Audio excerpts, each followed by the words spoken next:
வணக்கம். Welcome to கதை திரட்டு.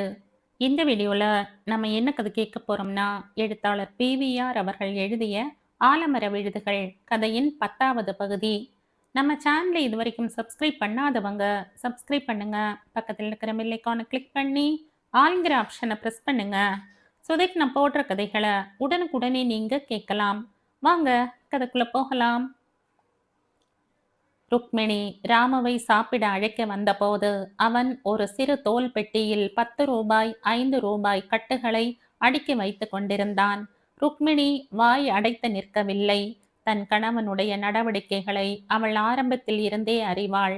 ஓரிரு தடவைகள் அவன் செய்வது சரி அல்ல என்று சொல்லி பார்த்து சோர்ந்து போனவள் அவள். நடப்பது நடக்கட்டும் என்ற முடிவுக்கு வந்து எத்தனையோ மாதங்களாகிவிட்டன. என்ன பார்க்கிற ருக்கு என்று சிரித்து கொண்டே கேட்டான் ராமு. கடப்பாறையை முழுங்கிவிட்டு ஜீரணத்துக்கு சுக்கு கஷாயம் இருக்கிறதா என்று கேட்டான். ஒண்ணுமில்ல, விசாரணை கமிஷன் இன்னும் 1 வாரத்தில் வரப்போறது. அதான் நேத்தே சொன்னீர்களே, 2 நாளா சிமன்லால் வந்துட்டு போனானே, எதுக்கு தெரியுமா? எனக்கு எப்படி தெரியும்? 4 அடுக்குமாடி வீடுகளா 3 கட்ட போறானாம். நீங்க ஒண்ணு வாங்க போகிறீர்களா? அதுக்குத்தான் பெட்டி நிறைய பணமா? ருக்கு, உனக்கு புத்தி சாதுரியமே போராது. நான் இப்போ உன்னை பத்தித்தான் கவலைப்பட வேண்டி இருக்கு. முதல்ல உங்களை பத்தி கவலைப்பட ஆரம்பிங்க. ஏது இவ்வளவு பணம்? சிமன்லால் சேட், தோ அந்த பெட்டியில் வேற இருக்கு. பிக்ஸட் டெபாசிட்டை எடுத்து ரொக்கமா வச்சிருக்கேன். அதெல்லாம் உனக்கு, இதெல்லாம் எனக்கு. அப்படின்னா நாளன்னைக்கு ரயில் ஏறுறேன். சஸ்பென்ஷன் பீரியட்ல நீங்க மெட்ராஸை விட்டு போகக்கூடாதுன்னு கவர்மெண்ட்ல ஆர்டர் போட்டிருக்கிறார்களே. நான் எந்த ஆர்டர்களை மதிச்சிருக்கேன் இதை மீறாம இருப்பதற்கு? எங்கே போகிறீர்கள்? அதை உங்கிட்ட சொன்னாலும் எனக்கு ஆபத்து. நாளைக்கு கிரைம் பிரான்ச்சில் இருந்து வந்து உன்னை கேட்டா நீ பயத்துல உளறி விடுவ. என்னையும் என் குழந்தைகளையும் அழைச்சுண்டு போய் விடுங்களேன். கிரைம் பிரான்ச் தொல்லையே இராது. அதான் தப்பு. ஈஸியா கண்டுபிடிச்சிடுவா. இன்னும் கொஞ்ச நாளைக்கே அந்த மாஜி மந்திரியைத்தான் வாங்கு வாங்குன்னு வாங்குவா. அதெல்லாம் முடிஞ்சு சாட்சியங்களை எல்லாம் தயார் பண்ணி எதை எப்படி தொடங்க வேணும்னு கமிஷன் முடிவு எடுப்பதற்குள்ளே நான் கண் காணாத இடத்துக்கு போய் விடுவேன். எத்தனை நாளைக்கு? ராமு விழித்தான். உங்களால இந்த இடத்தை விட்டு ஓடிட முடியும். ஆனா உலகத்தை விட்டு ஓடி போயிட முடியுமா? அதனால நீங்க மெட்ராஸை விட்டு நகராதீங்கோ. நீங்க பெரிய தப்பு செஞ்சிருக்கிறீர்கள். மோசடி பண்ணி இருக்கிறீர்கள். அரசு பதவியை துஷ்பிரயோகம் செய்திருக்கிறீர்கள். இதுக்கெல்லாம் பதில் சொல்லாம ஓடி போறது கோழைத்தனம். மார்பை காட்டி நிமிர்ந்து நின்று பதில் சொல்லி ஜெயிலுக்கு போறதுதான் வீரம்னா எனக்கு அந்த வீரம் வேண்டாம். நான் போறதுக்கு முன்னால நீயும் குழந்தைகளும் வயிறு வாடாம இருப்பதற்கு ₹1,00,000 தரப்போறேன். அதை ஏதாவது ஒரு பெரிய கம்பெனியில் டெபாசிட்டா போடு. வருஷத்துக்கு 13,000 கிடைக்கும். ஒரே கம்பெனியில் ஒரே பேரில் போடாதே, இன்கம் டாக்ஸ் ப்ராப்ளம் வரும். நீங்க போனப்புறம் நான் எப்படி பொழைக்கணும்னு நீங்க இப்படி சொல்லி தருகிறீர்கள் அல்லவா? ஏன் தப்பா? சந்நியாசம் வாங்கிட்டு போறவனுக்கு கொல்லை கதவு சாத்தியிருந்தால் என்ன, திறந்திருந்தால் என்ன? எனக்கு உங்க பணம் தேவையில்லை. என் அப்பாவும் என் மாமனாரும் என்னையும் என் குழந்தைகளையும் கவனிச்சுப்பா. நீ ஒரு முட்டாள், பணத்தோட அருமை தெரியாதவ. நான் முட்டாளாவே இருந்து கொள்கிறேன். பணத்தாலே சுகத்தை தேடுறவர் நீங்க. நான் நிம்மதியை தேட பார்க்கிறேன். அதை பணத்தாலே பெற முடியாது. வரட்டு வேதாந்தம். சரி, சாப்பிட வாங்க. நீ சாப்பிடலை? மணி 10 அடித்தாயிடுத்தே. நீங்க பகல்ல ஊர் சுத்துறேள், சீட்டு ஆடுறேள், குதிரைக்கு போறேள், நன்னா சாப்பிடுறேள். ராத்திரி உங்க குரட்டை கொசுவை விரட்டுறது. ஆனா நான் ஒரு கவளம் இறங்க மாட்டேன் என்கிறது. கண்ணை மூடினா போரும். பயங்கரமா என்னவெல்லாமோ காண்றது. பாவம், நம்ம குழந்தைகளுக்கு எதுவும் தெரியல. சொல்லாத. நீங்க தண்டனையை ஏத்துக்கிறது தான் சரி. உன் யோசனையை கேட்க நான் தயாரா இல்லை. உங்க அப்பா கிட்ட போய் அவர் கால்ல. வாயை மூடு. என் அப்பாவை பத்தி உனக்கு தெரியாது. குண்டு சட்டியிலே குதிரை ஓட்டுறவர் அவர். நல்ல வேளை, அவர் தந்த சொத்து அப்படியே இருக்கு. எந்த பிரம்மாவும் கை வைக்க முடியாது. இப்படி பேச உங்களுக்கு நாக்கு கூசவே இல்லையோ? மனசே கூசாத போது நாக்கு எப்படி இருக்கு கூசும்? சாப்பிட வரேளா? சிமல்லால் வீட்டில் சப்பாத்தி, சப்ஜி, மசாலா பால் எல்லாம் சாப்பிட்டேன். ருக்மிணி திரும்பினாள். ருக்கு, சின்ன வயசுலேயே எனக்கு திருட்டு புத்தி வந்தது. அப்பா கோட் பேக்கெட்ல இருந்து சில்லறையா எடுக்க ஆரம்பிச்சேன். அப்புறம் காலேஜில் படிக்கிறப்போ அம்மாவின் பழைய வைர மூக்குத்தியை எடுத்து வித்தேன். நாள் ஆக ஆக திருடுறது அப்படி ஒன்றும் பெரிய குத்தம் இல்லை என்கிற எண்ணம் தோண ஆரம்பிச்சது. ஆபீஸ்ல வாய்ப்பு கிடைக்க ஆரம்பிச்சது.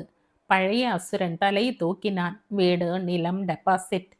உங்க பிராணம் எனக்கு ஏற்கனவே தெரியும். ஆனா அதில் இருக்கிற உபகதைகள் இப்பத்தான் தெரியறது. பாவம், என்னை ஒரு நல்லவன்னு நீ கல்யாணம் பண்ணிண்ட. கல்யாணமே லாட்ரி சீட்டு மாதிரிதான். ஆனா நான் அதுக்காக வருத்தப்படலை. உங்க மேலதான் இரக்கம் வர்றது. இவ்வளவு செஞ்சும் இரக்கம் வர்றதா? ஆச்சரியமா இருக்கே ருக்கு. இன்னும் திருந்தனம் என்கிற எண்ணம் உங்க மனசுல ஊத்து எடுக்கலையே. நீங்க திருந்தனம்னு நானும் எத்தனையோ தெய்வங்களுக்கு காணிக்கை செலுத்த வேண்டிக் கொண்டிருக்கிறேன். பாவம், உங்களை திடீர்னு கைது செஞ்சா உங்களால ஓடிட முடியாது இல்லையா? கஷ்டந்தான். ஆனா ஜாமீன்ல வெளியே வந்து ஓட முடியும். அது சரி, ஏன் கேட்கிற? என் பேர்ல 50,000 பிக்சட் டெபாசிட் போட்டிருந்தீங்க இல்லையா? ஆமா, அதுக்கென்ன? இன்னைக்கு பேங்க்குக்கு போனேன். 50,000 இல்லை. ஆமாம், எடுத்தாச்சு. அதுதான் அந்த பொட்டியில் மற்ற பணத்தோட இருக்கு. நான் கையெழுத்து போடலை. நான் உன் புருஷன். ஆனா பணம் என் பேரில். உன் கையெழுத்தை நான் போட்டேன். அது தப்பில்லையா? ஃபோர்ஜரின்னு சொல்றியா ருக்கு? உங்களுக்கு எப்படி தோன்றது? நம்பிக்கை யார் மேல?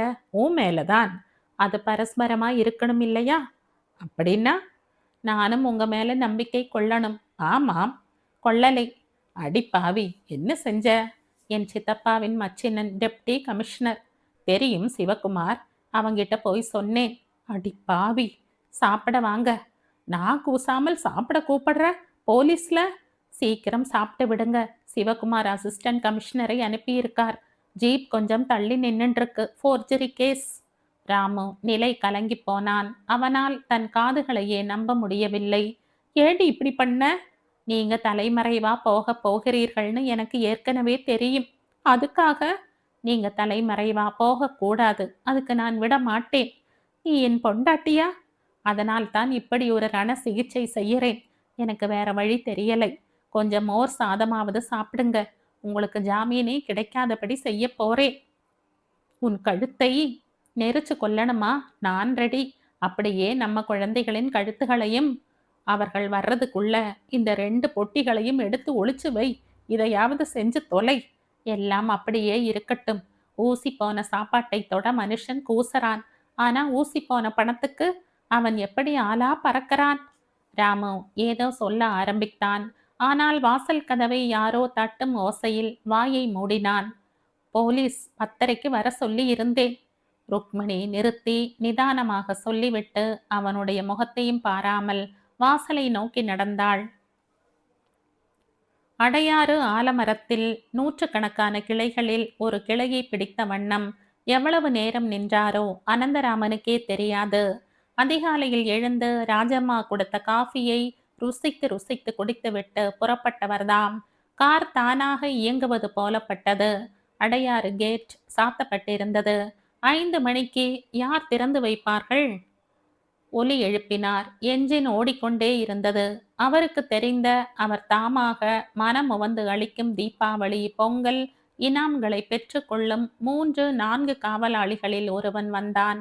ஒரு சலாம் அடித்துவிட்டு சாவதானமாக கதவுகளை திறந்து விட்டான். அவருடைய மனதின் அவசரத்தை அவன் உணரவில்லை. அவர் தம் பொறுமையை ஏற்கனவே இழந்தாகிவிட்டது. ஆனால் அந்த இழப்பில் கோபம் பீரிடவில்லை. ஆலமரம் திடீரென்று தன் வேர்களை எல்லாம் கிளைகளை எல்லாம் தூக்கி கொண்டு சமுத்திரத்தை நோக்கி போவதான கற்பனை அவருள் ஊற்றெடுத்தது. மரம் இருந்த இடம் வெறிச்சோடியது. அது ஒரு பெரிய மைதானமாக தோற்றமளித்தது. அந்த மைதானத்தின் நட்ட நடுவே அவர் நின்றார். ஒரு கிளை கூட இல்லை. அவருக்கு தூக்கி வாரி போட்டது. ஒரு கிளை, ஒரே ஒரு கிளை நிச்சயமாக இருக்க வேண்டுமே. அது எங்கே? காவலாளி கார் அருகே வந்தான். சார், திடீரென்று அனந்தராமன் விழித்து கொண்டார். பார்த்தார். கேட்டு திறந்தாச்சு சார். சாரி. அவர் காரை நகர்த்தினார். ஆலமரம் கண்ணில் பட்டது. இன்னும் அது சமுத்திரத்துக்கு புறப்படவில்லை. காலம் காலமாய் ஒரு சின்னஞ்சிறு விதையில் இருந்து தோன்றி அரும்பு விட்டு வாமனனாய் நின்று மனிதனாக நின்று விஸ்வரூபனாக உயர்ந்து ஆயிரக்கணக்கான கைகளை வீசிக்கொண்டும் தாழ்த்தி கொண்டும் நிற்கும் மரம் இன்றும் தெய்வத்தின் சொரூபமாய் அமைதியாய் அடைக்கலமாய் நின்றது. காரில் இருந்து இறங்கினார். கார் கதவை சாத்தக்கூட பொறுமை இல்லை. மரத்தை சுற்றி சுற்றி வந்தார். தலையில் சில கிளைகளின் சில உப கிளைகள் இடித்தன. சருகுகள் உதிர்ந்தன. அவர் உணரவில்லை. திடீரென்று ஆலமரம் போல் நிற்க வேண்டும் என்ற வேகமும் தாபமும் அவருள் எழுந்தன. கைக்கு கிடைத்த கிளையை பிடித்து கொண்டார். நின்றார். கண்முன் எல்லோரும் வந்தார்கள். அப்பா, அம்மா. ஹால் போட்டோக்களை விட அவர்கள் இன்னும் நன்றாக இருந்தார்கள். 18 ஆண்டுகளுக்கு முன் ஒரு விபத்தில் இறந்து போன அவருடைய அண்ணாவும் அவருடைய மனைவியும் வந்தார்கள். குழந்தைகள் இல்லையே என்ற கேவலுடனேயே வாழ்ந்துவிட்டு போன இரு ஜீவன்கள் இப்போது அவரை உலுக்கின. அக்கா வந்தாள், தங்கை வந்தாள், அவர்களுடைய பிள்ளைகள் பேரன்கள் வந்தார்கள். தம்பி வந்தான். கட்டை பிரம்மச்சாரியாய் எங்கோ ஊர் ஊராய் அலைந்து கொண்டிருக்கும் அவன் இப்போது என்ன கோலத்தில் இருக்கிறானோ? சந்நியாசி கோலம் கண்முன் தோன்றியது. காவி, தாடி, ஜடை மரத்தின் விழுதுகளைப் போல பரவி நின்றது. தாம்பு கயிறுகளாக தொங்கின. அவன் எங்கே? யாருக்கு தெரியும்? போனவர்கள் எல்லாம் போன பிறகு இருக்கிறவர்கள் எல்லாம் வந்தார்கள். போனவர்கள் வந்தபோது அவரை சுற்றி ஏதோ ஒரு சுகந்தம் கமழ்வது போல் இருந்தது. இப்போது மனம் இல்லை. ரங்கா உடனேயே மறந்தார். சீதா, அகிலா போனவள்தான். ஆனால் இன்றும் வடக்கே இருப்பது போன்ற பிரம்மை அவரை பொறுத்தவரையில் அவள் இன்னும் கேன்சரில் சாகவில்லை. ராமு கண்களை இறுக மூடிக்கொண்டார். அவனுடைய பெயர் பல தினசரிகளில் அடிபட்டு விட்டது. பிரபல வழக்கறிஞர் அனந்தராமனுடைய பிள்ளை என்று அவனை அடையாளம் காட்டும் வகையில் அவனை நார அடித்து விட்டார்கள். நல்ல வேளை ருக்மிணி செய்த காரியம் வெளிவரவில்லை. நினைவுகள் ராமு ருக்மிணியை சுற்றி சுழன்றன. அவன் கைதான மறுநாளே ருக்மிணி அவரை தேடிக்கொண்டு வந்தாள். என்னம்மா? ஒன்று விடாமல் எல்லாவற்றையும் முகம் மதங்காமல் வாடாமல் ஒரு பொட்டு கண்ணீர் கூட சிந்தாமல் அவள் பேசினாள். சில வார்த்தைகள் அவரை கவர்ந்தன. நமக்கு பணம் இருக்கோ காசு இருக்கோ மானம் நிச்சயமா இருக்கணும்னு நான் நினைக்கிறேன். அப்பா, அவருக்கு இது தோணலை. உங்க காலில் விழுந்து உண்மையை எல்லாம் சொல்லி இருந்தா நீங்க அவரை காப்பாத்தி இருப்பீர்கள். நான் கெஞ்சினேன். அவர் தந்த குழந்தைகளை சுட்டி காட்டி புலம்பினேன். பணத்தாலே எல்லாம் சாதிக்கலாம், எல்லா சுகங்களையும் பெறலாம்னு அவர் கொக்கரித்தார்.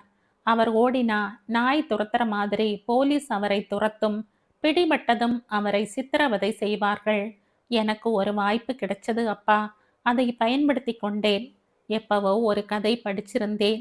ஒரு பெண், ஜானான்னு நினைவு, கழுத்துல தாலி ஏறின 2 மணி நேரத்துல அதை கட்டியவனை போலீஸ்ல ஒப்படைச்சா. நம்ம தர்மத்துக்கு இல்லாததுன்னு படலாம். ஆனா நோக்கம் புனிதமானது. இப்ப நான் என் வாழ்க்கையில் ஒரு கற்பனை பாத்திரம் செஞ்சதை செஞ்சிட்டேன். இது தப்பா? இல்லை ருக்மிணி. அவர் கொஞ்ச நாள் ரிமாண்டிலேயே இருக்கட்டும். பெயில் வாங்க முயற்சி செய்வார். கிடைச்சா கண் காணாத இடத்துக்கு ஓடிடுவார்.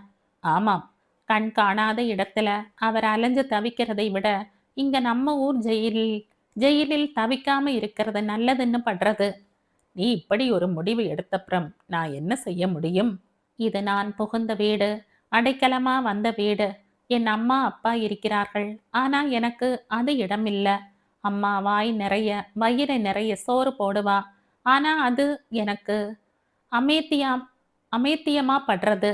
நானும் என் குழந்தைகள் 2 பேரும் இங்க வந்து தங்கலாமா அப்பா? இது என்ன கேள்வி ருக்மிணி? இல்லை, கேட்க வேண்டிய கேள்வி. கல்யாணம் ஆனப்புறம் ஒரு மோக வெறியில் நான் தனி குடித்தனம் போனேன். உங்களுக்கு இஷ்டமில்லாத காரியத்தை செஞ்சேன். அதுக்கு அவரை விட நான் தான் பொறுப்பு. அன்னைக்கு நான் அப்படி போகாமல் இருந்திருந்தால் ஒருவேளை இன்னைக்கு இப்படியாகி இருக்காது. இருக்கலாம். எனக்கு திரும்பி வர யோக்தை இல்லைதான். என் குழந்தைகள் அவர் மாதிரி இருக்கப்படாது. உங்க மாதிரி இருக்கணும். அதுகள் ஆளாகிற வரை அம்மாவுக்கும் உதவி செஞ்சுண்டு என் குழந்தைகளையும் பார்த்துண்டு நான் இருக்கேன். இருமா, அனந்தராமன் நிகழ்ந்தார். ஆனா உடனே வரலை. 1 மாசத்துல வரேன். அவுட் ஹவுஸில் இருந்துக்கிறேன். அது வேண்டாம். அதுல இருந்தா தான் என் குழந்தைகளுக்கு இப்பவே கஷ்டம்னா என்னன்னு தெரியும். டிவி, ஃப்ரிட்ஜ், டைனிங் டேபிள், வெள்ளித்தட்டு இதில் எல்லாம் தான் வாழ்க்கை அடங்கி இருக்குன்னு அதுகள் மனசுல இப்போ உறைஞ்சிருக்கு. இந்த எண்ணம் மறைய அவுட் ஹவுஸ் வசதியாக இருக்கும். உன் இஷ்டம். ருக்மிணி கண்களை விட்டு மறைந்தாள். அனந்தராமனுடைய கண்கள் கனத்தன. காலைக்காற்று கிளைகளினூடே ஊடுருவி அவர் முகத்தை தடவியது. திடீரென்று சீதா வந்தாள். மின்னல் போல நாதன் வந்து போனான். முந்தின நாள் அவர் ஹாலில் உட்கார்ந்திருந்தார். மூர்த்தியும் மாலவும் பம்பாய்க்கு புறப்படும் முன் வாங்க வேண்டிய சில பொருள்களுக்காக வெளியே போயிருந்தார்கள். கோமதி தரையில் இரு கால்களையும் நீட்டியவளாய் உட்கார்ந்து நூல்களை விளக்கு திரிகளாக உருட்டி கொண்டிருந்தாள். சீதா மாடியில் இருந்து இறங்கி வந்தாள். அவர் திசைக்கு திரும்பாமல் அவரை தாண்டி போய் தன் அம்மா முன்னால் நின்றாள். அம்மா. என்ன சீதா? நாளைக்கு காத்தால தாதர்ல போறேன். கோமதிக்கு என்ன சொல்வது என்று புரியாமல் இருந்திருக்க வேண்டும். உன் இஷ்டம். ஏன் இஷ்டத்துக்கு போகலை. இந்த பெரிய பங்களாவில் இடம் இல்லை. அதாவது ஒருத்தர் மனசுல இடம் இல்லை என்ற ஒரே ஒரு காரணத்துக்காகத்தான் நான் போறேன். சரி, நான் எவ்வளவு தரணும்? எதுக்கு சீதா? எதுக்கா? உட்கார்ந்து கொட்டின்றேன். மாடி முழுக்க இருந்தேன். அதுக்கு. இது லாட்ஜ் இல்லை சீதா. அனந்தராமன் தமிழ் முறுவலித்து கொண்டார். கோமதி கூட குத்தலாய் பேசுகிறாள். என் கணக்குப்படி 2000. அதை ஏதேனும் ஒரு கோயில் உண்டியலில் போடு. இல்லாம போனா 5-6 கோவிலுக்கு போய் 5-6 உண்டியல்ல போடு. நான் இங்கதான் தங்கினேன். இங்கதான் கொட்டின்றேன். இங்கதான் தூங்கினேன். அதனால இங்கேயே வச்சுட்டு போறேன். உன் அருமை பிள்ளையின் ரூமை ஒழிச்சாங்க. அங்கே வச்சுடுறேன். சொத்தோடு சொத்தா இதையும் எடுத்துக்கட்டும். இஷ்டம் போல செய். அப்புறம் இன்னும் ஒன்று சொல்லு. இனிமே எந்த காரணத்துக்காகவும் நான் மெட்ராஸ் வரமாட்டேன். சரி. இதுக்கு என்ன அர்த்தம்னு தெரியுமா அம்மா? தெரியாது. சொல்லு. மெட்ராஸ் என்கிற ஊருக்கு வந்தாலும் இந்த வீட்டு படி மிதிக்க மாட்டேன்னு அர்த்தம். பாவம் படி. அது என்ன குத்தம் செஞ்சது சீதா? ஏமா எடக்கா இருக்கா? கோமதி திடீரென்று எழுந்து நிற்பதை அனந்தராமன் உணர்ந்தார். கோமதியின் குரல் உயர்வதையும் உணர்ந்தார். ஏண்டி, உன்னைய வயிற்றுல 10 மாசம் சுமந்து பெத்து கை வளருமா கால் வளருமான்னு நித்தம் கண்ணும் கருத்துமா நானும் தோ அங்க சிலை மாதிரி ஒரு பழுத்த பழமா உட்கார்ந்துருக்காரே அவருமா தவிச்சோமே. அதுக்கெல்லாம் உன்னால கூலி கொடுக்க முடியுமாடி?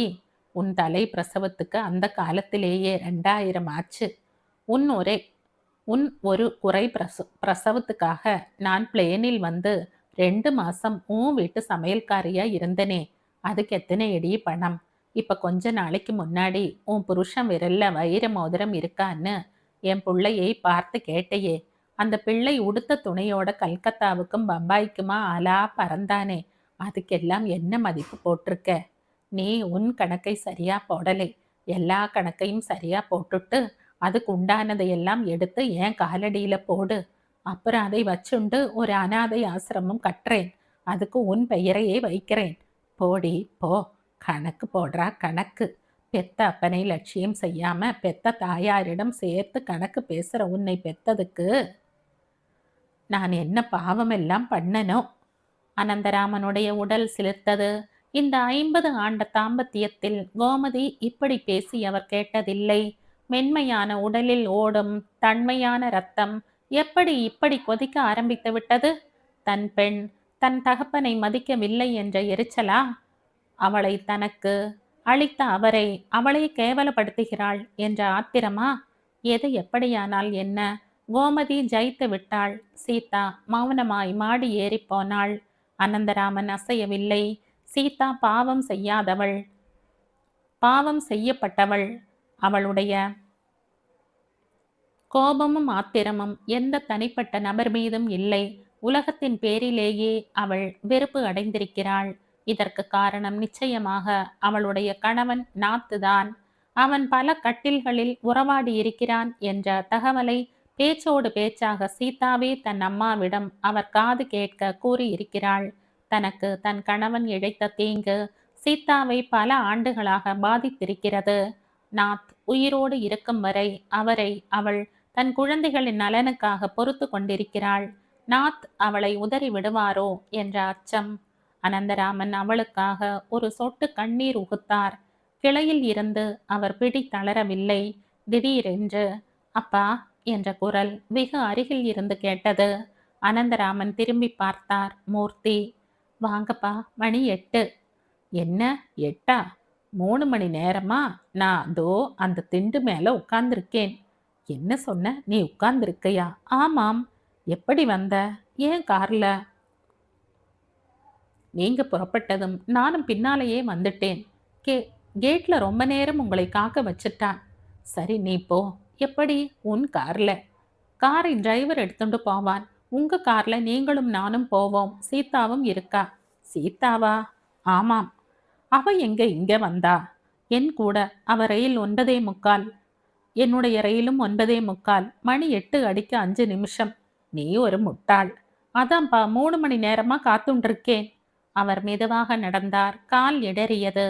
மூர்த்தி பிடித்து கொண்டான். கார் அருகே சீதா நின்று கொண்டிருந்தாள். அவர் கண்களுக்கு அவள் பெண்ணாக படவில்லை. ஒரு தனி மரமாக தோன்றினாள். மூர்த்தி அவருக்கு கார் கதவை திறந்து விட்டான். பின்புறத்தில் சீதா உட்கார்ந்து கொண்டாள். கார் புறப்பட்டது. முன் சீற்றில் இருந்த அனந்தராமன் திரும்பி பார்க்கவில்லை. அப்பா, என்றாள் சீதா. அவர் திரும்பாமல் கொட்டினார். நான் நேத்து அப்படி நடந்து கொண்டது சரியில்லைன்னு உணர்றேன். சந்தோஷம். நொந்து போன மனசின் வெறுப்பில் என்னவெல்லாமோ உளறி விட்டேன். சரி, என்னை மன்னிச்சிடுங்கப்பா. கோழி மிதிக்க குஞ்சு சாகிறதில்லை. உங்க மனசை நோக அடிச்சிட்டேன். என் மனசு இதை விட பெருசு எல்லாம் தாங்கி இருக்கு. அது ஒரு இடி தாங்கி. என் வாழ்வு வீணாய் போன வாழ்வு அப்பா. எதை எப்படி சொல்றதுன்னு தெரியலை. நான் இத்தனை வருஷமா பாம்பேல ஒரு ஜீவ சவமா நடமாடின்னு இருந்தேன். என் செத்து போன புருஷனோடு வாழவில்லை. புரியறது. என் மனசுல இருந்து நான் அவரை ஒதுக்கினதுக்கு என்ன காரணம்னு நான் விவரமா சொல்ல விரும்பலை. நேத்து ராத்திரி பூரா தூங்காம எல்லாத்தையும் நினைச்சு பார்த்தேன். மனசுக்கு இதமா இருக்க உங்களுக்கு அடையாறு ஆலமரமாவது இருக்கு. ஆனா நான் எதை ஆலமரம்னு நினைச்சு பாம்பே போனேனோ அது ஒரு போலின்னு தெரிஞ்சப்புறம் என்னை அதற்கு அர்ப்பணம் செய்து கொள்ள முடியவில்லை. குழந்தைகளுக்காக வாழ்ந்து பார்த்தேன். ஆனா என் தோளுக்கு மேல வளர்ந்தப்புறம் என்னை மீறினார்கள். இதுக்கு அவர்களை சொல்லி குத்தம் இல்லை. ஏன்னா நான் அவர்களை கட்டுப்பாட்டிலும் அதிகாரத்திலும் வளர்த்தேன். அன்பால் வளைச்சு போட்டுக்கலை. அனந்தராமன் மௌனமாக கேட்டுக்கொண்டு வந்தார்.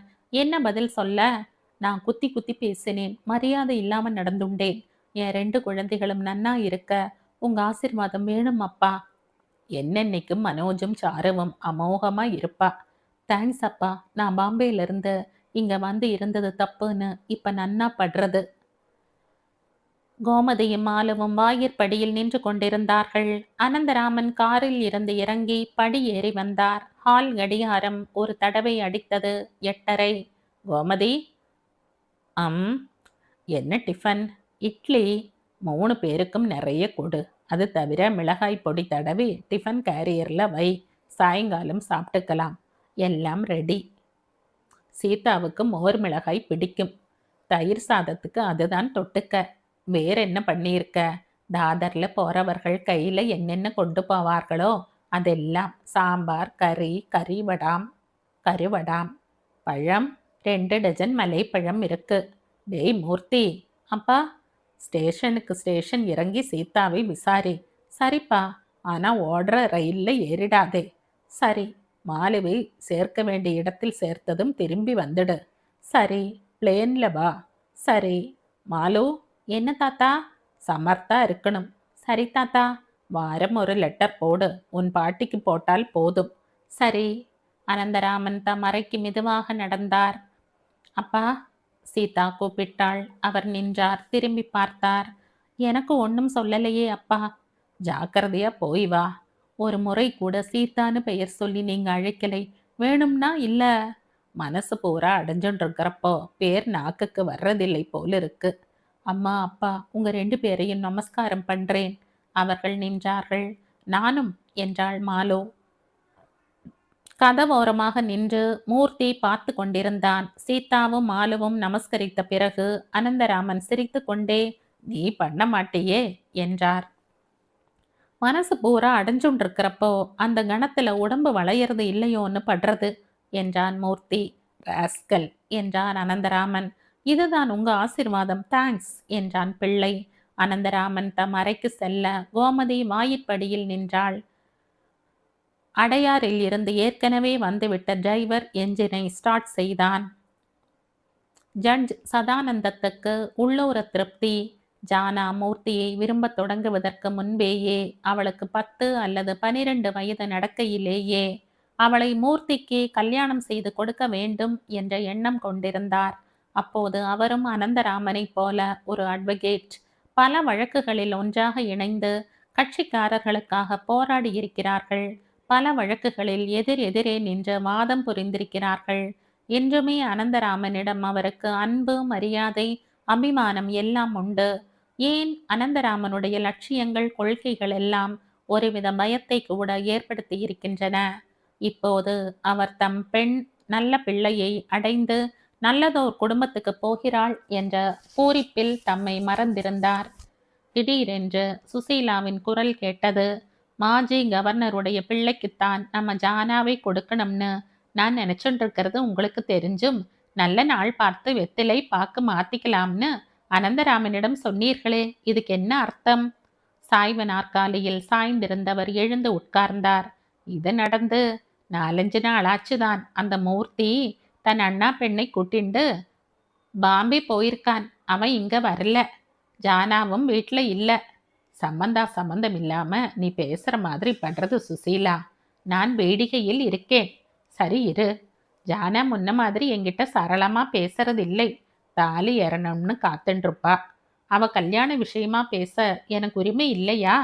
யார் சொன்னா? பார்க்க போனா அன்னைக்கு நீதான் என்னை விட அதிகம் பேசின. பாயசமும் அதிகமா குடிச்ச. நான் என்னத்தை பேசிட்டேனாம்? ஏன், மாப்பிள்ளையை வீட்டோட வச்சுக்கணும்னு நீ சொல்லலையா? ஆமாம் சொன்னேன். அதுக்கென்ன? உன் உத்தேசப்படியே கவர்னர் பிள்ளைக்கு ஜானாவை கொடுத்தாலும் அந்த பிள்ளை எங்கே வந்து நம்ம கூட இருப்பானா? அவன் எங்கேயோ பெரிய வேலையில் இருக்கிறவன். கல்யாண பேச்சுன்னா அப்படி இப்படி 1-2 பொய் சொல்லத்தான் வேண்டி வரும். ஆனா அந்த பொய்கள் நன்மையை உத்தேசித்து இருக்க வேணும் சுசீலா. இப்ப என்ன சொல்கிறீர்கள்? நான் எதுவும் சொல்லலை. உட்கார்ந்திருந்தேன். நீதான் வந்து எனக்கு இஷ்டமில்லை, ஜானாவுக்கும் இஷ்டமில்லைன்னா அனந்தராமன் கிட்ட சொல்லிடுறேன். சொல்லுங்கள். ஜானாவின் இஷ்டம்? அவதான் என்கிட்ட இதை பத்தி பேசவே மாட்டேன் என்கிறாளே. இப்பவே ஜானகி மூர்த்தின்னு கையெழுத்து போட்டு போட்டு பழகிக்கிறா. மனசுல ஒண்ணு இல்லைனா அது கை விரல் வரைக்கும் இறங்கி வராது. தோ ஜானா வர்றா. ஜானா. ஜானா வந்தாள். என்னப்பா? உன் அம்மா ஏதோ பேச ஆசைப்படுறா. நான் ஒன்றும் ஆசைப்படல. நீதானே இப்ப ஜானா இதை பத்தி பேசவே மாட்டேன் என்கிறாள்னு தாபப்பட்டுண்ட. எதை பத்திப்பா என்றாள் ஜானா. உன் அம்மா எதை பத்தி உங்ககிட்ட பேச விரும்புவாள்? ஓ அதுவா? எது என்றார் சந்தானம். அதானப்பா. எத்தான் ஜானா? ஏன் அம்மா கிட்டேயே கேளுங்களேன், பக்கத்துல தானே உட்கார்ந்துருக்கா. என்ன சுசீலா, இப்ப என்ன சொல்ற? தைரியம் இருந்தா ஜானா கிட்ட நேருக்கு நேர் கேளு.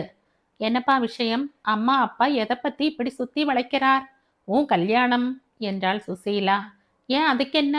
ஏன்பா, இது முடிவு எடுத்த விஷயம்தானே அப்படின்னு நீ நினைக்கிற, நானும் நினைக்கிறேன். ஆனா உன் அம்மா நினைக்கலையே. ஏன் அம்மா? அப்படியா? உனக்கு பூரண சம்மதம் இல்லைன்னா? ஜானா இழுத்தாள். திடீரென்று புத்துயிர் வந்தது போல ஆயிற்று சுசீலாவுக்கு. மூர்த்தியிடமிருந்து தன் பெண்ணை மீட்க ஒரு வாய்ப்பு இருப்பதாக அவளுக்கு பட்டது. ஜானா, நீ என் பெண் இல்லை ராஜாத்தி. என் மனசை நன்னா புரிஞ்சு வச்சிட்டு இருக்க. ச்சே, நான் எத்தனை முட்டாள். இதை தெரிஞ்சுக்காம போயிட்டனே.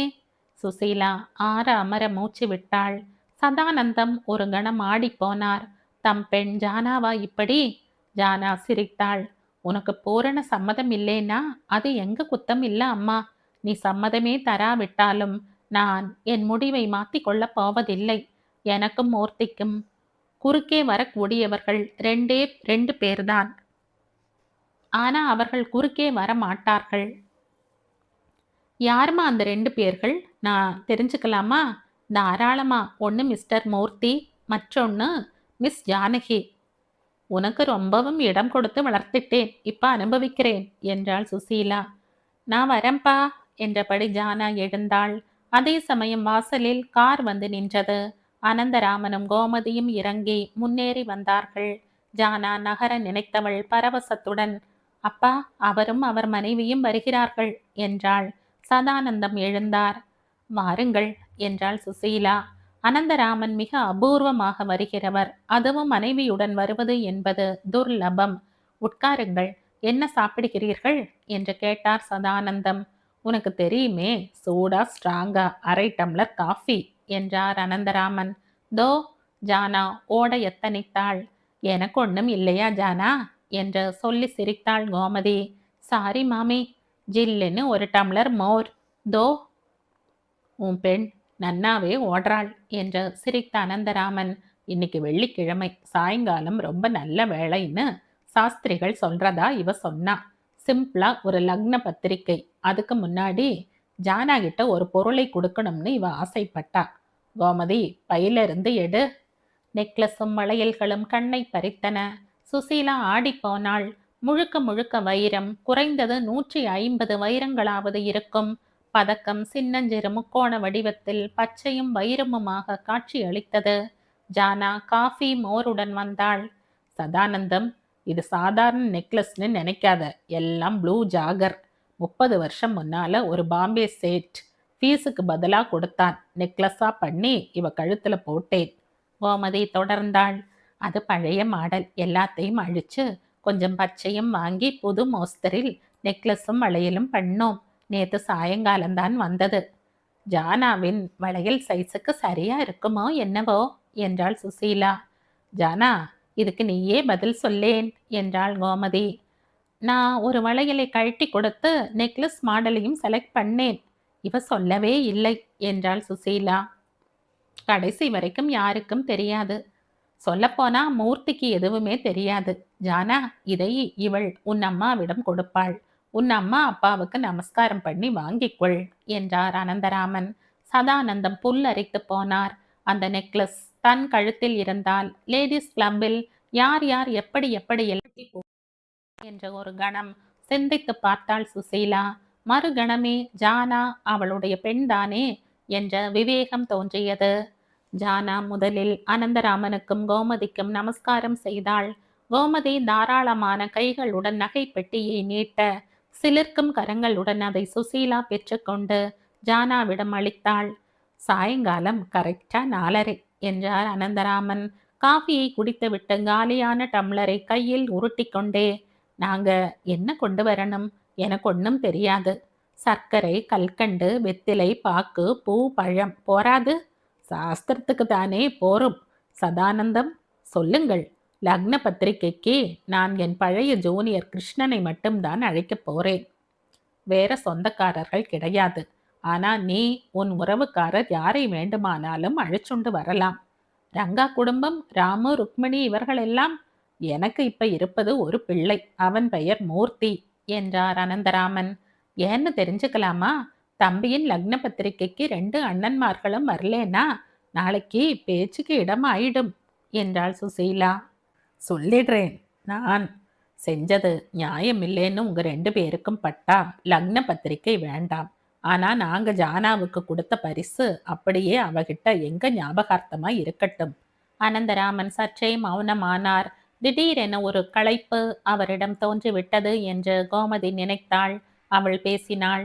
எங்க மூத்த பிள்ளை அவனுடைய அப்பா பொய்யும் புனை சுருட்டுமா குடும்ப சொத்தை பகிர்ந்து கொடுத்தார்னு பழி சொன்னான். இவர் என்ன குத்தம் பண்றவரா இருந்தாலும் பொய் பேச தெரியாதவர்.